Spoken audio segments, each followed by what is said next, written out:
আমরা আমাদের জায়গা থেকে প্রধান বিচারপতি হিসেবে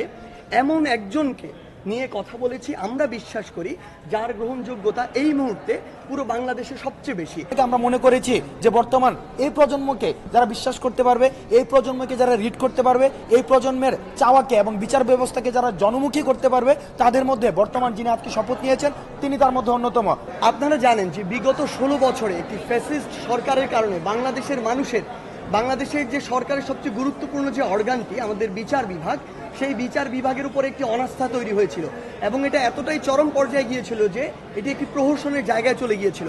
আমরা বিশ্বাস করি একটি দেশকে যদি সামনের দিকে এগিয়ে নিয়ে যেতে চাই তাহলে সবচেয়ে বড় আস্থার জায়গা হওয়া উচিত আমাদের এই বিচার বিভাগটি। সেখানে রাজনৈতিক মতাদর্শ প্রতিফলিত হতো, সেখানে কার সাথে কার কোন সম্পর্ক ভালো সেগুলো প্রতিফলিত হতো। সেই জায়গা থেকে যে সত্য এবং ন্যায়ের যে পথ, যেটি আমরা বিচার বিভাগ থেকে প্রত্যাশা করি, সেটি ছিল না। আমাদের জায়গা থেকে প্রথম মনে হয়েছিল আমাদের এই সরকার গঠনের পরে, এই শপথ গ্রহণের পরে সবার প্রথমে যে কাজটি করতে হবে ওই বিচার বিভাগে হাত দিতে হবে। এজন্য আমরা আমাদের জায়গা থেকে প্রধান বিচারপতি হিসেবে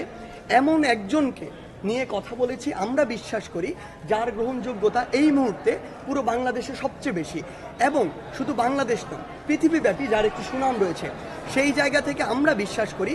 তার প্রতি পুরো দেশের মানুষ তাকিয়ে রয়েছে, কারণ বিচার বিভাগের প্রতি যে অনাস্থাটি তৈরি হয়েছে সেটি অবশ্যই ফিরে আনতে হবে। সেই জায়গা থেকে আমরা বিশ্বাস করি তিনি পুরো বাংলাদেশের মানুষের এই আস্থার প্রতিদানটি দিবেন এবং পুরো বাংলাদেশে এই বিচার ব্যবস্থাটি আর কোনো রাজনৈতিক আদর্শের ভিত্তিতে নয়, আর কোনো দলাদলির ভিত্তিতে নয়, কিংবা আর কোনো মতাদর্শের ভিত্তিতে নয়, বরং যেটি সত্য,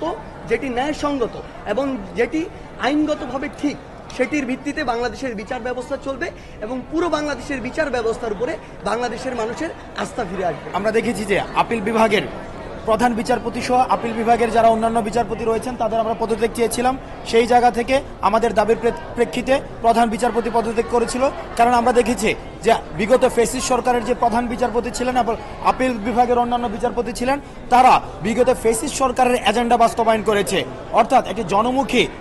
জনমুখী বিচার ব্যবস্থার পরিবর্তে তারা একটি সরকারি দলের এজেন্ডা বাস্তবায়নের জন্য সবসময় কাজ করেছে, যার কারণে এই সাংবিধানিক প্রতিষ্ঠানটির উপরে মানুষের অনাস্থা সৃষ্টি হয়েছে। যেহেতু আমাদের কথা অনুযায়ী, আমাদের ছাত্র নাগরিকের দাবি অনুযায়ী প্রধান বিচারপতি সহ অন্যান্য আপিল বিভাগের অন্যান্য বিচারপতি পদত্যাগ করেছে, এবং আমরা যেহেতু আমাদের যে বর্তমান যাকে বিচারপতি নিয়োগ দেওয়া হয়েছে, আজকে যিনি শপথ গ্রহণ করেছেন, আমাদের জায়গা থেকে একটি দাবি ছিল, প্রত্যাশা ছিল যে উনাকে বিচারপতি নিয়োগ দেওয়া হোক, কারণ আস্থার জায়গা থেকে, নির্ভরতার জায়গা থেকে এবং যোগ্যতার জায়গা থেকে, দেখুন উনি অক্সফোর্ড থেকে পড়াশোনা করে এসেছেন, উনার বাবা শহীদ ইশতিয়াক আহমেদও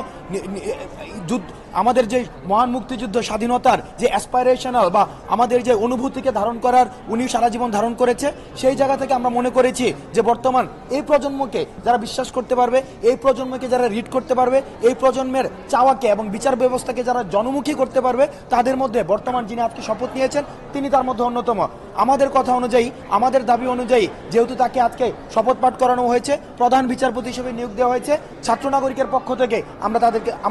আমরা এই অন্তর্বর্তীকালীন সরকারকে আমরা ধন্যবাদ জানাই এবং আমরা বিশ্বাস করতে চাই আমাদের এই যে ছাত্র নাগরিক যারা আমরা রয়েছে, রাষ্ট্র সংস্কারের কাজ এখন শুরু হয়েছে। রাষ্ট্র সংস্কার পূর্ণাঙ্গ না হওয়া পর্যন্ত আমরা এই অন্তর্বর্তীকালীন সরকারের